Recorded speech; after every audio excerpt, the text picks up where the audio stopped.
Hello guys. तो आज हम लोग बात करने जा रहे हैं कि आखिर ये एरोप्लेन्स जिसे हवाई जहाज़ कहते हैं वो बनती कैसे है। मगर उससे पहले अगर आप इसी तरह की इंफॉर्मेटिव वीडियोस में रुचि रखते हो तो चैनल को ज़रूर सब्सक्राइब कीजिए और बेल आइकन पे ऑल का बटन ज़रूर क्लिक कीजिए। और जी हाँ दोस्तों, अगर वीडियो अच्छा लगे तो अपने दोस्तों अपने परिवार को ज़रूर दिखाओ ताकि आपके साथ उनकी भी नॉलेज बढ़ सके।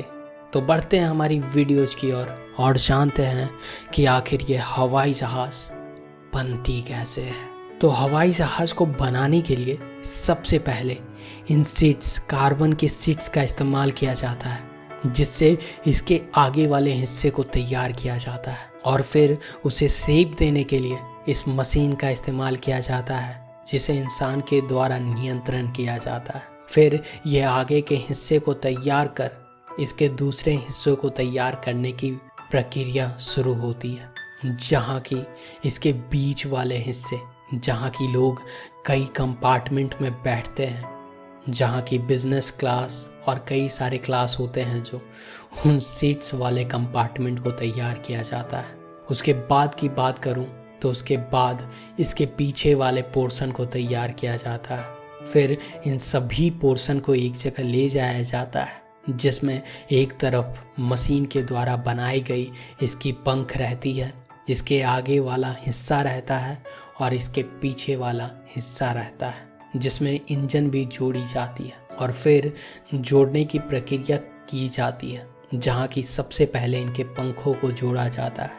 जब पंख जुड़ जाती है तो फिर उसे कस दिया जाता है, जिसमें कई सारे टीम के मेंबर रहते हैं कि इसके पीछे वाले हिस्से को भी इससे जोड़ दिया जाता है। उसके बाद इसके आगे वाले पोर्शन को इसको लाकर इससे जोड़ दिया जाता है और फिर उसे कसने का काम शुरू किया जाता है, वो भी मशीन के द्वारा, जो कि कंप्यूटराइज रोबोट की तरह काम करती है, जिसमें कंप्यूटर को इंस्ट्रक्शन और ये मशीन काम करने लगती है। फिर इसके चक्के को लाकर इन एरोप्लेन से जोड़ा जाता है, जहाँ की ये एरोप्लेन से चक्के जुड़ जाती है।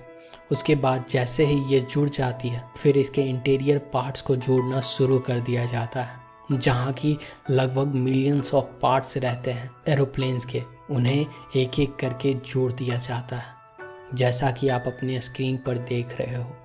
ये सारे जुड़ जाने के बाद फिर एरोप्लेन के जो बगल में जो मशीन के इंजन्स रहते हैं उन्हें जोड़ा जाता है और फिर उसे जोड़ने के बाद फिर जो पार्ट्स रह जाते हैं सारे को अंदर वाले टीम जोड़ती है और बाहर वाले टीम बाहर वाले पार्ट्स को जोड़ने का काम करती है। फिर जब ये पूरी तरह से सिस्टम्स अटैच हो जाती है तो फिर इसका बखूबी से जांच होता है, जहां इसके पहिए, इसके पंख, सारी चीज़ों को नियंत्रित रूप से देखा जाता है और परखा जाता है।